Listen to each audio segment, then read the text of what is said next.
Hemadpant's Sri Sai Satcharitra is adopted, translated and donated entire proceeds to the Sai Sansthan Trust by Sri Nagesh Vasudev Gunaji. Sri Sai Satcharitra Chapter 1. Salutations. The story of grinding wheat and its philosophical significance. According to the ancient and revered custom, Hemadpant begins the work Sai Satcharitra with various salutations.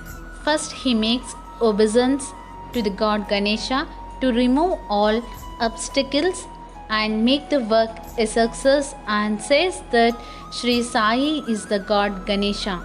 Secondly, to the goddess Saraswati to inspire him to write out the work, and says that Sri Sai is one with this goddess and that he is himself singing his own life. Then to the gods Brahma, Vishnu and Shankar, the creating, preserving and destroying deities respectively, and says that Sainatha is one with them and he as the great teacher will carry us across the river of worldly existence. Then to his tutelary deity Narayan Adinath, who manifested himself in Konkan. Konkan, the land reclaimed by Parshurama from the sea. And to the Adipurusha of the family. Then to the Bharadvaja Muni, into whose Gotra he was born, and also to various rishis Yagnavalkya, Bhrigu, Parashara, Narad, Vedavyasa, Sanak, Sanandan, Sanat Kumar, Shuka, Shaunuk, Vishwamitra, Vasistha, Valmiki, Vamadeva, Jaimini, Vaishampayana, Navayogendra, etc.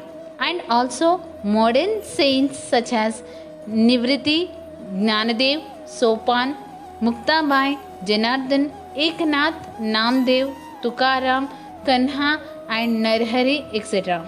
Then to his grandfather Sadashiv, Father Raghunath, his mother who left him in his infancy, to his paternal aunt who brought him up, and to his loving elder brother. Then to the readers, and praise them to give their whole and undivided attention to his work.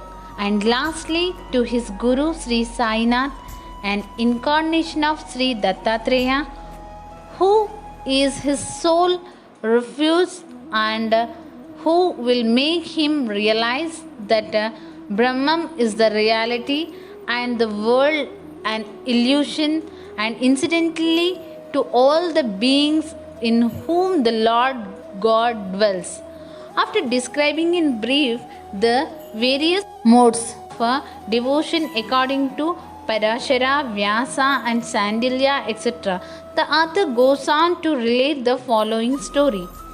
It was sometime after 1910 AD that I went one fine morning to the masjid in Shirdi for getting a darshan of Sai Baba. I was wonderstruck to see the following phenomena.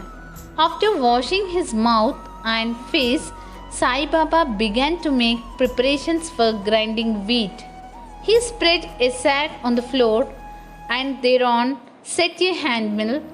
He took some quantity of wheat in a winnowing fan, and then drawing up the sleeves of his kafni and taking hold of the peg of the handmill, started grinding the wheat by putting a few handfuls of wheat in the upper opening of the mill and rotated it.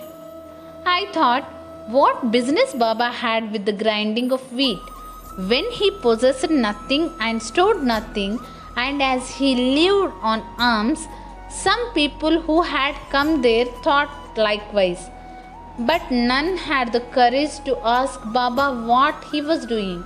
Immediately, this news of Baba's grinding wheat spread into the village, and at once men and women ran to the masjid and flocked there to see Baba's act. 4 bold women from the crowd forced their way up and, pushing Baba aside, took forcibly the peg into their hands and singing Baba's Leela started grinding.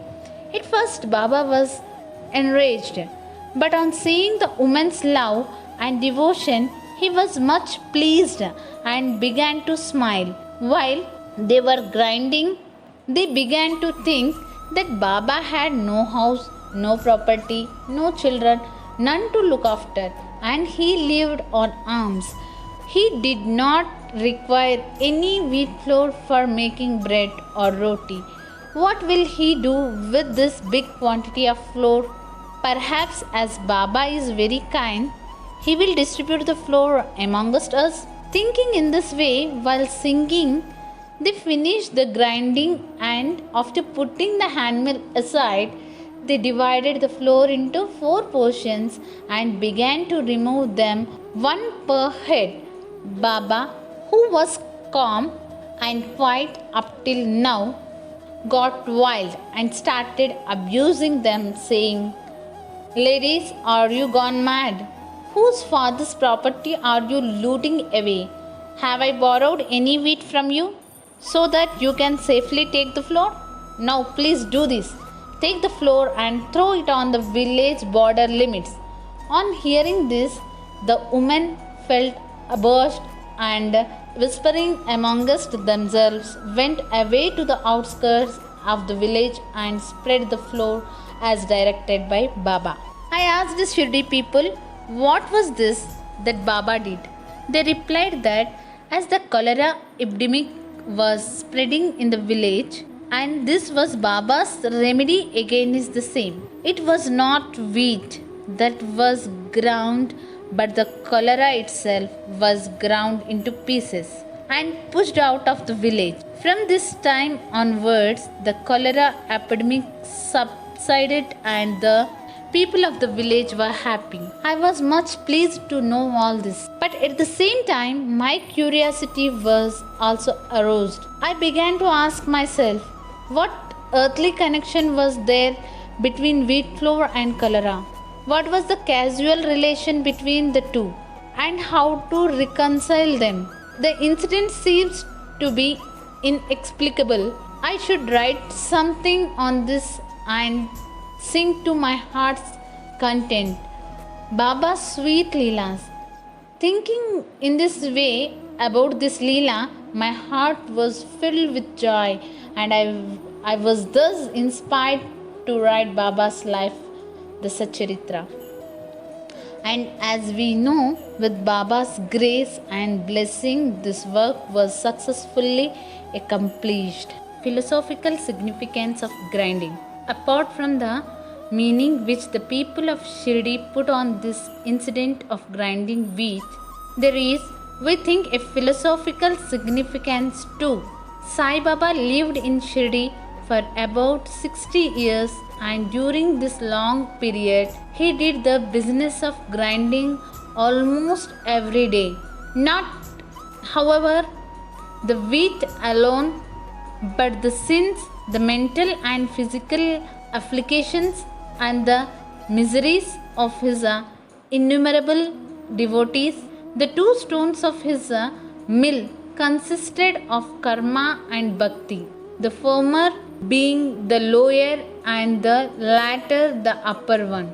The handle with which Baba worked the mill consisted of jnana.